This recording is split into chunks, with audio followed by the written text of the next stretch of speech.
O ônibus turístico levava 66 passageiros, além do motorista, e tombou ao fazer uma curva na rodovia Oswaldo Cruz. De acordo com o Corpo de Bombeiros, 5 pessoas morreram no local, entre elas uma criança que era filha do motorista. Outras 48 pessoas se feriram e foram socorridas para hospitais de cidades próximas. Uma sexta vítima morreu algumas horas depois de ser atendida na Santa Casa de Ubatuba. O veículo de 2 andares transportava turistas de São Paulo com destino a Paraty, no Rio de Janeiro. Ao se aproximar do trecho de serra da rodovia, onde o trânsito de ônibus é proibido, o motorista foi parado pela polícia e teve que voltar. No retorno, ele perdeu o controle da direção e o veículo tombou. Segundo esta passageira, ele tentou desviar de um carro que vinha na contramão. Nisso que ele estava descendo a rodovia, havia vindo um carro na frente, de contramão para ele. Para ele poder se desviar do carro, ele jogou o ônibus para a direita dele. Quando ele ia jogando na traseira, aí ele pegou, deu a curva, aí o ônibus tombou. Uma perícia ainda vai identificar quais foram as causas do acidente, que, segundo este pesquisador da Unicamp, pode estar associado à altura do ônibus e às condições da estrada, antiga e estreita. Não temos dinheiro para trocar essas rodovias agora por outras. Precisaríamos repensar. Então, para usá-las, há de se as utilizar com parcimônia e cuidado. E isso tudo se agrava com veículos altos. Portanto, por hora, não sabemos as causas. Pode ser um excesso de velocidade? Pode. Pode ser, inclusive, um desconhecimento ou uma falta de prática dessa rodovia.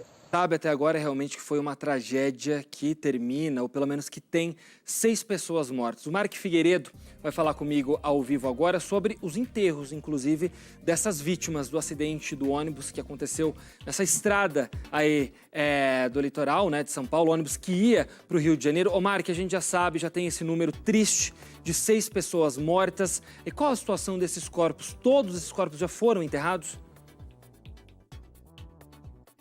É uma tragédia, né, Igor? O que era para ser um final de semana aí de diversão, de contato com o mar, acabou, infelizmente, nesse acidente que deixou 6 mortos e 48 pessoas feridas. Falando rapidamente sobre os enterros, ontem, na cidade de Diadema, que fica aqui na região metropolitana de São Paulo, a Solange Novaes, uma das vítimas, foi enterrada num cemitério da cidade, claro, sob forte comoção, ninguém esperava uma tragédia desse porte. E hoje, pela manhã, às 10 horas da manhã, serão enterrados mais 3 corpos no cemitério de Campo Grande, na zona sul da capital paulista. Inclusive o corpo da pequena Ana Júlia, de apenas 8 anos, que era filha do motorista desse ônibus que se envolveu nesse acidente no trecho de serra, na altura do quilômetro 76 da rodovia Oswaldo Cruz, ônibus que saiu de São Paulo e tinha como destino a cidade turística de Paraty, no Rio de Janeiro. Então, só reforçando, ontem teve um enterro, hoje mais 3 corpos serão enterrados, 6 pessoas morreram, 48 ficaram feridas e precisaram de atendimentos